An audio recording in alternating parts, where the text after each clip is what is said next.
इंद सद्वंदियाणं तिहुमणहित मधुर विशदवक्काणं अंतातीत गुणाणं नमो जिनाणं जित भवाणं। हम सभी पंचस्तिकाय संग्रह का अध्ययन कर रहे हैं और इसमें हम द्वितीय श्रुति स्कंद का स्वाध्याय कर रहे हैं।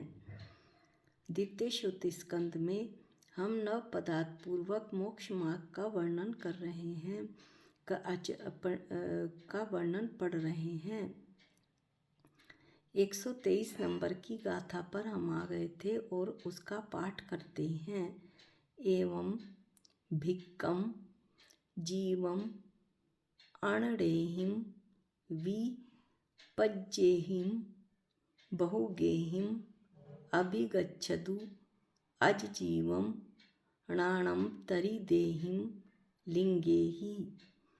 एवं इस प्रकार अन्ययी वि बहुगेहिम पज्येहिम अन्य भी बहुत सी पर्यायों द्वारा जीवम अभिगम्य जीव को जानकर णाणम तरिदेहिम लिंगेहि ज्ञान से अन्य ऐसे जड़ लिंगों द्वारा अजीवम अभिगच्छतु अजीव को जानो। क्या कहते हैं कुनकुन स्वामी 123 नंबर की गाथा में कि इस प्रकार अन्य बहुत से कार्यों द्वारा जो कार्य उसमें बताए थे 122 नंबर की गाथा में कि जीव सब जानता और देखता है, सुख की इच्छा करता है, दुख से डरता है, हित अहित को करता है और उनके फल को भोगता है, शुभ अशुभ भावों के फल को भोगता है। इस प्रकार अन्य बहुत से कार्यों द्वारा जीव को जानकर ज्ञान से अन्य ऐसे जड़ लिंगों द्वारा ज्ञान से अन्य अलग जो द्रव्य हैं उनसे अजीव को जानो। ये भेद ज्ञान की गाथा है जिसमें जीव को ज्ञान से अन्य जो द्रव्य हैं उनको जानकर जीव को अपने जीव को पहचानने की बात आचार्य ने की है। टीका में जीव व्याख्यान के उपसंहार की, जीव व्याख्यान के समाप्ति की और अजीव व्याख्यान के प्रारंभ की सूचना है। इस प्रकार इस निर्देश के अनुसार अर्थात ऊपर संक्षेप में समझाए अनुसार कुनकुन आचार्य अमृतचंद स्वामी टीका में क्या कहते हैं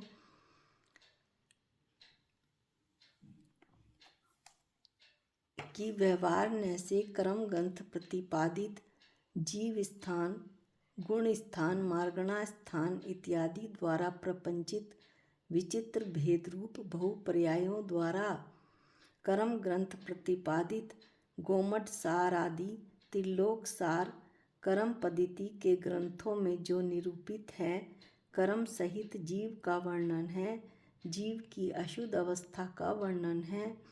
उसमें गुण स्थान, जहाँ गुण स्थान 14 गुण स्थान होते हैं और मार्गणा भी 14 होती हैं।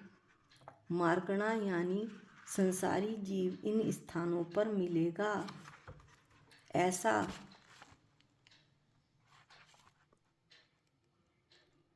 जिन जिन धर्म विशेषों से जीव का अन्वेषण किया जाता है उन धर्म विशेषों को मार्गणा कहते हैं। मार्गणा के 14 भेद हैं। गति इंद्रिय काय, योग वेद कषाय, ज्ञान संयम दर्शन, लेशा भव्यत्व सम्यक्त संगित और आहार। इस प्रकार 14 स्थानों पर संसारी जीव मिलेगा। और गुण स्थान क्या हुआ? मोह और योग के निमित्त से सम्यक दर्शन, सम्यक ज्ञान और सम्यक चारित्र रूप आत्मा के गुणों की तारतम्य रूप अवस्था विशेष को गुण स्थान कहते हैं। गुण स्थान के भी 14 भेद हैं। तो इसमें आचार्य कहते हैं कि गुण स्थान मार्गणा स्थान द्वारा इत्यादि द्वारा प्रपंचित यानी विस्तार रूप से जो कहा गया है विचित्र भेद रूप बहुपर्यायों द्वारा कर्म के साथ जो जीव के परिणाम हैं वो बताए गए हैं। दूसरे पॉइंट में कहते हैं कि निश्चय नैसे मोह राग देश परिणति संप्राप्त विश्वरूपता के कारण कदाचित अशुद्ध मोह राग देश परिणति के कारण जीव मोह राग देश के साथ जो जीव परिणमित हो रहा है, संसारी जीव एकम एक हो रहा है, उससे जीव को विश्वरूपता अनेक रूपता प्राप्त होती है।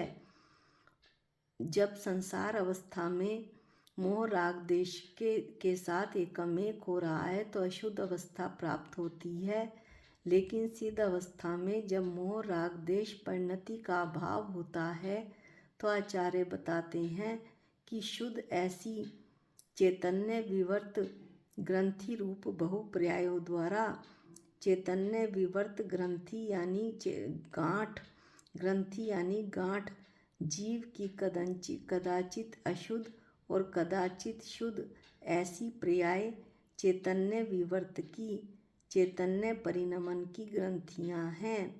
निश्चय नैसे उनके द्वारा जीव को जानो।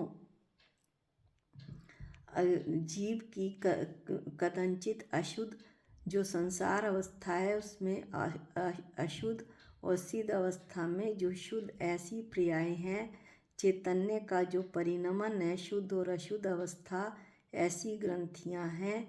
निश्चय नैसे उनके द्वारा जीव को जानो, शुद्ध अवस्था को भी जानो और अशुद्ध अवस्था को भी जानो और अपने जीव को पहचान कर उसकी श्रद्धा करो।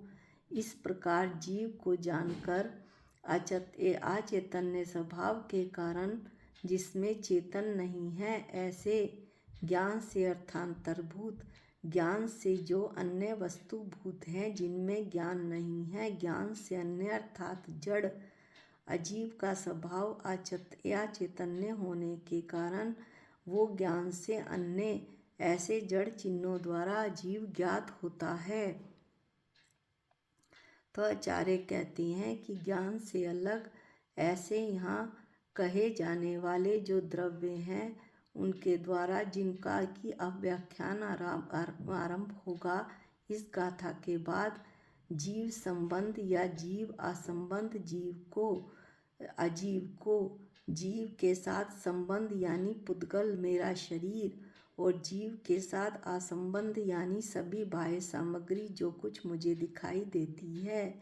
ऐसे अजीव को जानने का प्रयोजन यह है कि समस्त अजीव जो शरीर मेरे आत्मा के साथ बद्ध है, एक क्षेत्र अवगाह है मेरा शरीर और जो मेरी आत्मा से अलग है बाह्य सामग्री सारी, वो अजीव अपने से सब जीव से अपनी आत्मा से बिल्कुल भिन्न हो, ऐसी भेद बुद्धि उत्पन्न हो।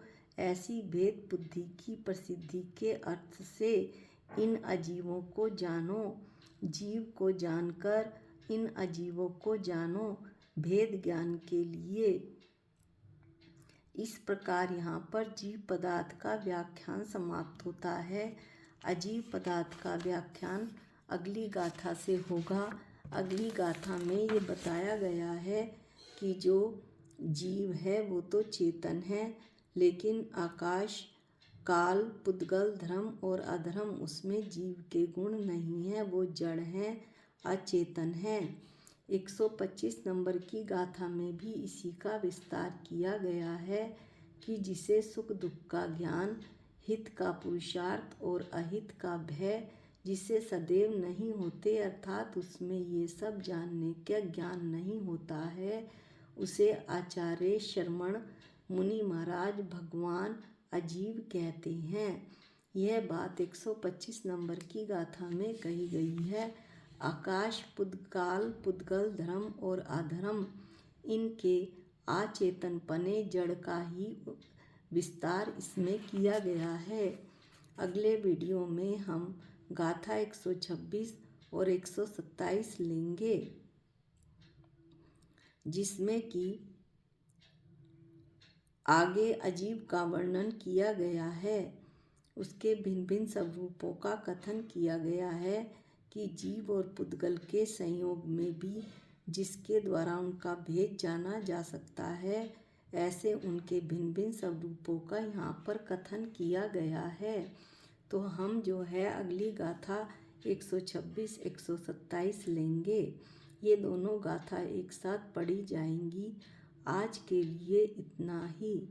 निज निधि निज में बताई, ये अनंत उपकार है। इसके लिए जिन वाणी माँ को वंदनानंत बार है, वंदनानंत बार है। सबको जय जिनेंद्र।